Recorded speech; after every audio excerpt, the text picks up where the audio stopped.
Hey guys, welcome to my channel and my name is Madhumita and आप सबका स्वागत है मेरे चैनल में। इस चैनल में आपको एविएशन रिलेटेड सब जानकारी मिल जाएगी।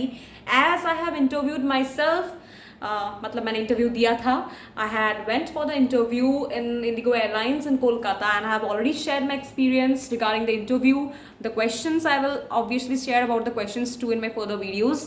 तो उसके लिए आपको थोड़ा सा वेट करना पड़ेगा एंड इसी समय in this time Indigo is conducting a multiple number of interviews in different kind of cities, Kolkata, Chennai and many cities. So आप जल्द से जल्द मेरे वीडियोस को चेक कीजिए, जो कि आई थिंक सो आप मेरे चैनल पे टैप करते हैं आपको नीचे मिल जाएंगे, क्योंकि मैंने उतना अभी तक वीडियोस पोस्ट नहीं किया है।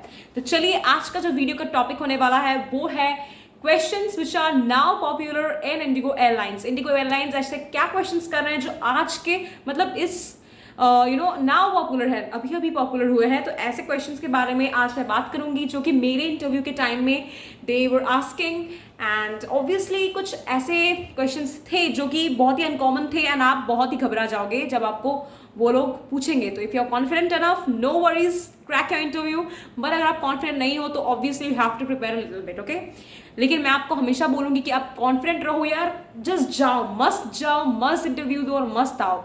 होगा नहीं होगा ये तो एचआर के ऊपर है, लेकिन आप अपना जो है 100% बेस्ट दे दो। अगर एक बार नहीं हुआ दूसरी बार जाना, दूसरी बार नहीं हुआ तीसरी बार जाना, ऐसे करके जाते रहना, हो तो जाएगा एक दिन। तो चलिए फिर हम वीडियो स्टार्ट करते हैं। तो जब मैंने इंटरव्यू में एंटर किया था, मतलब मेरे इंटरव्यू में एंटर करने से पहले मेरे जो दोस्त थे जिनके साथ मैंने फ्रेंडशिप किया था, उनके जो इंटरव्यू के क्वेश्चंस थे that were about women empowerment. First topic जो उन्होंने आस्क किया था वो था अबाउट वुमेन एम्पावरमेंट, कि tell me something about women empowerment. ऐसा भी क्वेश्चन हो सकता है, या फिर they can ask you Madhumita what do you think about women empowerment. You know nowadays there are many rapes which are being rapes are very common nowadays. So what do you think that why should women be empowered about these things? Why should women take precautions? Why is women empowerment necessary in today's era? So ऐसे type के questions वो आपसे definitely पूछेंगे। Next जो आपको पूछ सकते हैं कि define feminism in your own words. What do you think feminism is? Why do you think feminism is important in our society? What does the word feminism mean?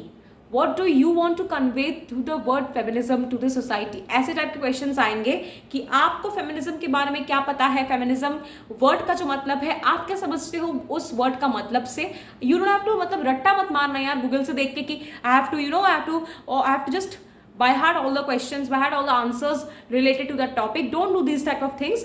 आपका जो अपना जो ओपिनियन है रिगार्डिंग फेमिनिज्म, आपको जो भी आता हो, they are not going to जज यू गाइज। मतलब सपोज वो क्वेश्चन पूछते हैं आपसे, ऐसा नहीं है कि ये कोई मिस इंडिया का कंपटीशन है या मिस वर्ल्ड का कंपटीशन है या यूपीएससी के एग्जाम्स आप देने गए हो कि आपको एकदम सही आंसर बताना पड़ेगा, या फिर उनके जो अप टू डेट मार्क्स है उनके लेवल का आपको आंसर बताना पड़ेगा। ऐसा कोई बात नहीं है। आपको वो जस्ट चेक करेंगे कि आपका स्पीकिंग स्किल्स, जब आप स्पीक करते हो, they are going to check, definitely check your teeth कि वो अलाइंड है कि नहीं, and also they are going to check your body movement, your personality, your smile and how you convey an answer. They are going to check your English speaking skills.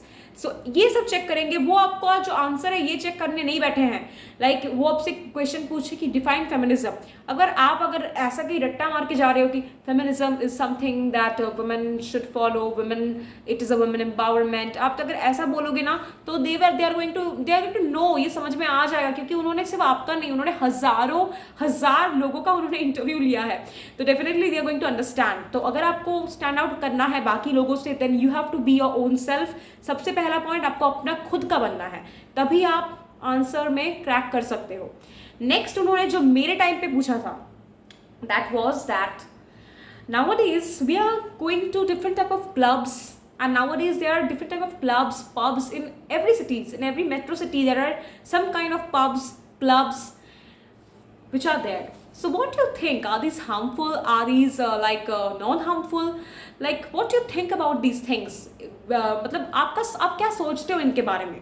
Please tell us about your thoughts. So ये जो question था ये पूरा का पूरा एक uncommon question था मेरे लिए जी। It was a totally uncommon question, not only for me but for everyone who was sitting in that room. This was totally an uncommon question, ये किसी को नहीं आता था, सबको बनाना था अपने अपने माइंड में। बट लकी ये है कि जो मैम ने जब ये क्वेश्चन बोला था हमारे टाइम में, she got a call and she just went up from a seat and she was talking with somebody for nearly 1.5 minutes and then she came back. So luckily we thought our answer in our minds, we made up our minds to answer that question and then we answered it properly. अब मेरा answer उसमें क्या था, आपका answer उसमें क्या होना चाहिए, I'm going to discuss that in the next video कि क्या होना चाहिए। मीनवाइल मैं आपको जो आंसर्स भी दूंगी ना वो मेरे आंसर्स होंगे, तो आप उनसे रेफरेंस जरूर ले सकते हो, लेकिन आप उसको कॉपी मत करना, क्योंकि मैम को याद तो होगा ही कि कौन किसने क्या आंसर दिया था। ये याद रहता है किसी भी इंसान को कि उसने उनसे क्या बोला गया था। तो अगर आप पूरा का पूरा कॉपी करोगे, कॉपी पेस्ट, तो ये बिल्कुल मत करना। नेक्स्ट जो क्वेश्चन उन्होंने बोला था वो था कि what is happiness according to you Madhumita, then what define happiness in your own words, what is happiness. ये क्वेश्चन बहुत ही कॉमन था क्योंकि मैम ना ऑल्टरनेट करके पूछ रही थी। ऐसा नहीं है कि एक क्वेश्चन ही सबसे पूछ रहे थे, एक एक बैच को बुला रहे थे, ऑल्टरनेट करके क्वेश्चंस पूछ रहे थे ताकि किसी को ना पता ना चले कि क्वेश्चन क्या आने वाला है।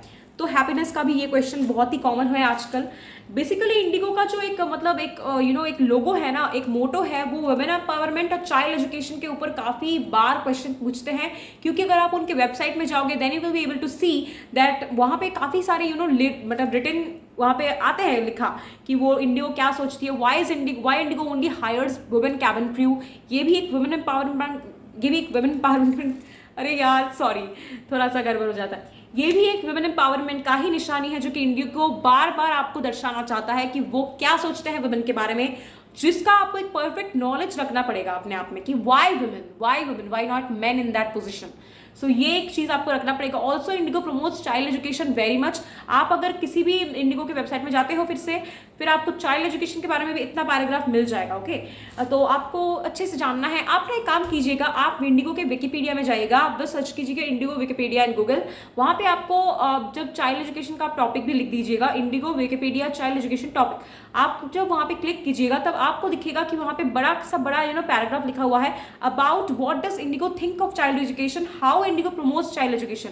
तो इस बारे में आपको वहाँ पे इंडिगो के वेबसाइट पे आपको मिल जाएगा आंसर इन्फॉर्मेशन। तो मेरा कहना है कि आप खुद का आंसर मत रटो, क्योंकि आप जब इंटरव्यू में बैठोगे वहाँ पे आपको आपका आंसर जो है याद नहीं आने वाला है। और अगर आप रट्टा मार के जाओगे वहाँ पे आप इतने नर्वस हो जाओगे कि वहाँ पे जब आप आंसर बोलने लगोगे, अगर आप थरथराने या कपकपाने लगोगे तो मैम समझ जाएगी कि आप रट्टा मार के आए हो। तो don't do this kind of things. आप एक रीडिंग पढ़ के जाओ। आप आंसर्स हाँ गूगल से ढूंढ सकते हो आंसर्स, बट बेहतर होगा कि अगर आप इंडिगो के वेबसाइट पे जाके आप वो पैराग्राफ पढ़ो, बार बार पढ़ो, फिर आपका वो पढ़ने के बाद आपका एक माइंड में ना वो बैठ जाएगा, आपका माइंड में एक मतलब स्टेट ऑफ माइंड बन जाता है कि आप वो आंसर के लिए रेडी हो। आप जब भी वो क्वेश्चन वो पूछेंगी तो आप अपने वर्ड्स में वो जवाब दे सकते हो if you know proper English. या English is very much important. तो इंग्लिश अगर आप जानते हो बहुत अच्छा हो, फ्लुएंट हो, if you are fluent in English you can answer any kind of questions. I am going to tell you this. Next जो है, हमारे टाइम में यही क्वेश्चंस पूछे गए थे, यही क्वेश्चंस कॉमन है, लेकिन आपको अगर जानना है कि अभी जो मेरे फ्रेंड्स को जाने वाला है इंटरव्यू में, तो उनको क्या क्या क्वेश्चंस कॉमन लगे, उनको क्या क्या क्वेश्चंस पूछे गए थे, तो आप फिर से मेरे चैनल को सब्सक्राइब कर दीजिएगा, क्योंकि मैं यहाँ पे गलत तो नहीं बोलूँगी, क्योंकि ऑब्वियसली अगर मुझे नहीं पता होगा कि क्या क्या क्वेश्चंस पूछे जा रहे हैं, क्या क्या क्वेश्चंस नहीं पूछे जा रहे हैं, मैं आपको नहीं बताऊँगी। एंड बेसिकली मैंने ऑलरेडी मेरे जो वीडियोज़ बनाए हैं, मैंने पिछले वीडियोज़ में मैंने बता दिया है कि मैं क्यों रिजेक्ट हुई हूँ इंटरव्यू के लिए इन इंडिगो एयरलाइंस, और मैं क्यों 1.5 ईयर्स के बाद ही जा सकती हूँ to give interview in IndiGo Airlines. अगर आपको जानना है तो प्लीज़ काइंडली सब्सक्राइब मेरे चैनल और मेरे प्रीवियस वीडियोज़ को चेक कीजिए, वहाँ पे मैंने कुछ रियलिटी भी बता रखी है। तो थैंक यू गाइज, एंड यहाँ तक था मेरा video. Hope you like the video and do press the bell icon to receive each and every notification of my video. Next video में बताऊंगी आंसर्स एंड क्वेश्चंस जो मेरे फ्रेंड्स को अभी पूछे जा रहे होंगे अबाउट इंडिगो एयरलाइंस। एंड अगर आपको जानना है कि how I improve my English, then you also have to subscribe my channel, because I am going to upload a video about that, about my classes, about how I improve my English in external ways too. So bye bye, be confident, and one day we are surely going to fly. अपने ऊपर विश्वास रखो, we are all cabin crews one day, we will be cabin crews one day। यही motivation हम लोगों को एक दिन फ्लाइट में बिठा देगी यार। चलो बाय बाय, थैंक यू।